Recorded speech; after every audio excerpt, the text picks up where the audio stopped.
ನೀವು ಪ್ರೀತಿ ಮಾಡೋ ಹುಡ್ಗ ನಿಜವಾದ ಪ್ರೀತಿ ಮಾಡ್ತಿದ್ದಾನ? ಇಲ್ಲ ಮೋಸ ಪ್ರೀತಿ ಮಾಡ್ತಿದ್ದಾನ?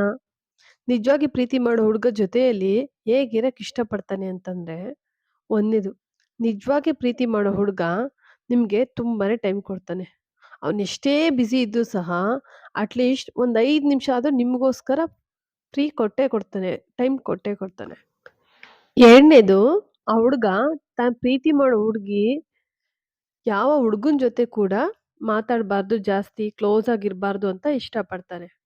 3ನೇದು ತಾನ್ ಪ್ರೀತಿ ಮಾಡೋ ಹುಡ್ಗಿನ ಯಾವ ರೀತಿ ಯಾವ್ದೇ ರೀತಿ ಒಂದ್ ಸ್ವಲ್ಪ ಕಷ್ಟ ಆದ್ರೂ ಕೂಡ ಅವ್ನು ಸಹಿಸಕ್ ಹೋಗಲ್ಲ. ಅವಳ್ದ್ ಏನ್ ಪ್ರಾಬ್ಲಮ್ ಇದೆ ಅಂತ ಕೇಳಿ ಅದನ್ನ ಸಾಲ್ವ್ ಮಾಡಕ್ಕೆ ಪ್ರಯತ್ನ ಮಾಡ್ತಾನೆ. ಯಾವ್ದೇ ರೀತಿ ಕಷ್ಟ ಆಗೋಕ್ಕೂ ಅವ್ಳಿಗ್ ನೋವು ಕೊಡಕ್ಕೂ ಅವ್ನು ಬಿಡೋದಿಲ್ಲ. ಅವ್ನ್ಗೆ ಎಷ್ಟೇ ಪ್ರಾಬ್ಲಮ್ ಬರ್ಲಿ ಸಹಿಸ್ಕೋತಾನೆ. ಆದ್ರೆ ತಾನ್ ಇಷ್ಟಪಡೋ ಹುಡ್ಗಿಗೆ ಸ್ವಲ್ಪ ಕೂಡ ಕಷ್ಟ ಬರ್ಬಾರ್ದು, ನೋವು ಪಡ್ಬಾರ್ದು ಅಂತ ತುಂಬಾನೇ ಪ್ರೊಟೆಕ್ಟ್ ಮಾಡ್ತಾನೆ.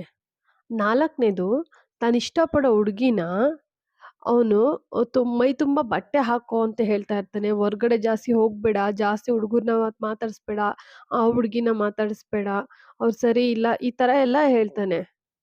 ಯಾಕಂದ್ರೆ ಅವ್ನು ತುಂಬಾನೇ ಇಷ್ಟಪಡ್ತಾ ಇರ್ತಾನೆ. ಸೊ ಯಾರ್ ಜೊತೆ ಸೇರಿ ಅಂದ್ರೆ ಒಳ್ಳೆಯವರು ಇರ್ತಾರೆ, ಕೆಟ್ಟವರು ಇರ್ತಾರಲ್ವಾ ಅದಕ್ಕೋಸ್ಕರ.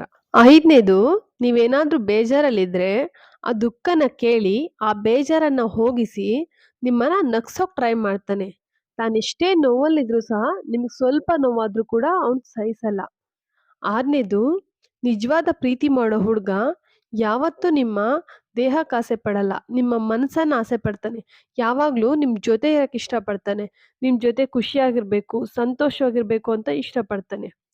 7ನೇದು ನಿಜವಾಗ್ಲೂ ಪ್ರೀತಿ ಮಾಡೋ ಹುಡ್ಗ ತಾನ್ ಪ್ರೀತಿ ಮಾಡೋ ಹುಡ್ಗಿನಲ್ಲಿ 2ನೇ ತಾಯಿಯನ್ನ ನೋಡಲು ಆಸೆ ಪಡ್ತಾನೆ. ತಾಯಿ ತರ ಪ್ರೀತಿ ಮಾಡೋ ಹುಡ್ಗಿನ್ ಪಡೆಯೋಕ್ ಇಷ್ಟಪಡ್ತಾನೆ. 8ನೇದು ನೀವೆಷ್ಟೇ ಬೈದ್ರು, ಕಾಲ್ ಮಾಡ್ಬೇಡ, ಮೆಸೇಜ್ ಮಾಡ್ಬೇಡ ಅಂತ ಬೈದ್ರೂ ಸಹ ಮತ್ತೆ ಮತ್ತೆ ನಿಮ್ ಹಿಂದೆ ಬರ್ತಾನೆ. ಕಾಲ್ ಮಾಡ್ತಾನೆ, ಮೆಸೇಜ್ ಮಾಡ್ತಾನೆ.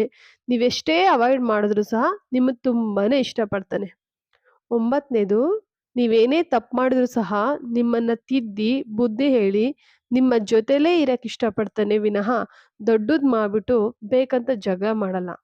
10ನೇದು ನಿಮ್ಮ ಫಾಸ್ಟ್‌ನಲ್ಲಿ ನೀವೇನೇ ಮಾಡಿದ್ರು, ಲವ್ ಸ್ಟೋರಿ ಆಗಿರ್ಬೋದು, ಏನೇ ಅವ್ನಿಗೇನೇ ವಿಷಯ ಗೊತ್ತಾದ್ರು, ಯಾರೋ ಏನೋ ಹೇಳಿ ಗೊತ್ತಾದ್ರೂ ಸಹ ಸ್ವಲ್ಪ ಟೈಮ್ ಕೋಪ ಮಾಡ್ಕೊಂಡ್ರು ಮತ್ತೆ ಮರ್ತು, ಫಾಸ್ಟ್‌ನ ಮರ್ತು ಮತ್ತೆ ನಿಮ್ಮ ಜೊತೆಲಿ ಚೆನ್ನಾಗಿರ್ಬೇಕು ಅಂತ ಇಷ್ಟಪಡ್ತಾನೆ. 11ನೇದು ಯಾವಾಗ್ಲೂ ನಿಮ್ಮ ಫ್ಯೂಚರ್ ಬಗ್ಗೆ ಯೋಚನೆ ಮಾಡ್ತಾ ಇರ್ತಾನೆ. ನಿನ್ ಜೊತೆ ಹಂಗಿರ್ಬೇಕು, ಹಿಂಗಿರ್ಬೇಕು, ದೊಡ್ಡ ದೊಡ್ಡ ಕನಸನ್ನ ಕಾಣ್ತಾ ಇರ್ತಾರೆ. ಹಂಗಿರೋಣ, ಹಿಂಗಿರೋಣ, ನಾವು ಇಲ್ಲಿ ಮದ್ವೆ ಆಗೋಣ, ಅಲ್ಲಿ ಮದ್ವೆ ಆಗೋಣ, ಈ ತರ ಗ್ರ್ಯಾಂಡಾಗಿ ಮದ್ವೆ ಆಗೋಣ ಅಂತ ತುಂಬಾನೇ ಖುಷಿಯಾಗಿರಕ್ ಇಷ್ಟಪಡ್ತಾನೆ. ಅದನ್ ಬಿಟ್ಟು ಫಾಸ್ಟ್ ಅನ್ನ ಇಟ್ಕೊಂಡು ಜಗಳ ಮಾಡಕ್ ಹೋಗಲ್ಲ. ನಿಮ್ ಮೇಲ್ ಕೋಪನೂ ಮಾಡ್ಕೊಳಲ್ಲ. 12ನೇದು ಏನೇ ಜಗಳ ಮಾಡಿದ್ರು ಸಹ ನಿಮ್ದೇ ತಪ್ಪಿದ್ರು ಸಹ ಅವನೇ ಬಂದು ಮಾತಾಡಿಸ್ತಾನೆ. ಯಾರದೇ ತಪ್ಪಿದ್ರು ಸಹ ಅವ್ನು ಬಂದು ನಿಮ್ಮನ್ನ ಮಾತಾಡಿಸ್ತಾನೆ. ಯಾಕಂದ್ರೆ ನಿಮ್ಮನ್ನ ಅಷ್ಟೊಂದು ಇಷ್ಟಪಡ್ತಾನೆ ಅವನು. ನಿಮ್ಮನ್ನ ಮಾತಾಡಿಸ್ದೆ ಅವನ ಕೈಲಿ ಇರೋಕ್ಕೂ ಸಾಧ್ಯ ಆಗಲ್ಲ. ನೀವೆಷ್ಟೇ ಅವಾಯ್ಡ್ ಮಾಡಿದ್ರು, ಕೋಪ ಮಾಡ್ಕೊಂಡ್ರು, ನೀವು ಬೇಡ ಅಂತ ಬಿಟ್ಟೋದ್ರು ಸಹ ಅವನು ನಿಮ್ ಬಗ್ಗೆ ತುಂಬಾನೇ ಯೋಚನೆ ಮಾಡ್ತಾ ಇರ್ತಾನೆ. ನಿಮ್ಮನ್ನ ತುಂಬಾನೇ ಕೇರ್ ಮಾಡ್ತಾನೆ. ನಿಮ್ಮನ್ನ ನಿಜವಾಗ್ಲೂ ಪ್ರೀತಿಸೋ ಹುಡುಗ ಯಾವಾಗ್ಲೂ ಕೊನೆ ತನಕ ನಿಮ್ ಜೊತೆಗೆ ಇರಕ್ ಇಷ್ಟಪಡ್ತಾನೆ ಹೊರ್ತು, ಸುಳ್ಳು ಏನಾದ್ರು ಹೇಳ್ಬಿಟ್ಟು ಮೋಸ ಮಾಡಕ್ ನೋಡೋದು ಅದೆಲ್ಲ ಯಾವತ್ತೂ ಕೂಡ ಮಾಡಕ್ ಹೋಗಲ್ಲ. ಯಾವತ್ತೂ ಕೂಡ ನಿಮ್ಮನ್ನ ಬಿಟ್ಟೋಗಲ್ಲ. ನಿಜವಾಗ್ಲೂ ಪ್ರೀತಿ ಮಾಡೋ ಹುಡ್ಗ ಯಾವತ್ತೂ ಸುಳ್ಳನ್ನ ಹೇಳಲ್ಲ, ಮೋಸ ಮಾಡಲ್ಲ. ನನ್ನತ್ರ ಅದಿದೆ, ಇದಿದೆ, ದುಡ್ಡಿದೆ, ಕಾರಿದೆ, ಬಂಗ್ಲೆ ಇದೆ ಅಂತ ಹೇಳ್ದೆ ನಿಜವನ್ನ ಹೇಳಿ ಪ್ರೀತಿ ಮಾಡ್ತಾನೆ. ಅಂದ್ರೆ ನಿಮ್ಮ ಪ್ರೀತಿ ಪಡ್ಕೊಳಕ್ಕೆ ಅಂತ ಇಷ್ಟಪಡ್ತಾನೆ. ಸತ್ಯ ಹೇಳ್ತಾನೆ. ಆದ್ರೆ ನಿಮ್ಮನ್ನ ತುಂಬಾನೇ ಅವನು ಇಷ್ಟಪಡ್ತಾನೆ ಅಂತ ಅರ್ಥ. ಲಾಸ್ಟ್‌ನೇದು ನಿಮ್ಮ ಪ್ರೀತಿನ ಯಾವತ್ತೂ ಯಾರಿಂದನೂ ಮುಚ್ಚಿಡಲ್ಲ. ಫ್ರೆಂಡ್ಸ್‌ಗಾಗ್ಲಿ, ಫ್ಯಾಮಿಲಿಗಾಗ್ಲಿ, ಅಪ್ಪ ಅಮ್ಮಂಗಾಗ್ಲಿ, ಇಡೀ ಸಮಾಜಕ್ಕಾಗ್ಲಿ ಪ್ರೀತಿನ ಕೂಗಿ ಹೇಳ್ತಾನೆ. ನಾನು ಇವಳನ್ನೇ ಪ್ರೀತಿಸ್ತಿದ್ದೀನಿ, ನಾನು ಇವಳನ್ನೇ ಮದ್ವೆ ಆಗ್ತೀನಿ ಅಂತ. ಸ್ವತಃ ಎಲ್ಲರಿಗೂ ಪರಿಚಯ ಮಾಡಿಕೊಡ್ತಾನೆ. ಯಾಕಂದ್ರೆ ನಿಮ್ಮ ಮೇಲೆ ಅಷ್ಟು ಪ್ರೀತಿ ಇರುತ್ತೆ ಅವನಿಗೆ. ನಾನು ಯಾರಿಗೂ ಭಯ ಪಡಲ್ಲ. ಯಾಕಂದ್ರೆ ನನ್ನ ಪ್ರೀತಿ ನಿಜ. ನಾನು ಇವಳನ್ನೇ ಮದ್ವೆ ಆಗ್ತೀನಿ ಅಂತ ಕೂಗಿ ಕೂಗಿ ಹೇಳ್ತಾನೆ. ಸೊ ಇಂಥ ಹುಡುಗ ಏನಾದ್ರೂ ಸಿಕ್ಕಿದ್ರೆ ದಯವಿಟ್ಟು ಮಿಸ್ ಮಾಡ್ಕೊಂಬೇಡಿ.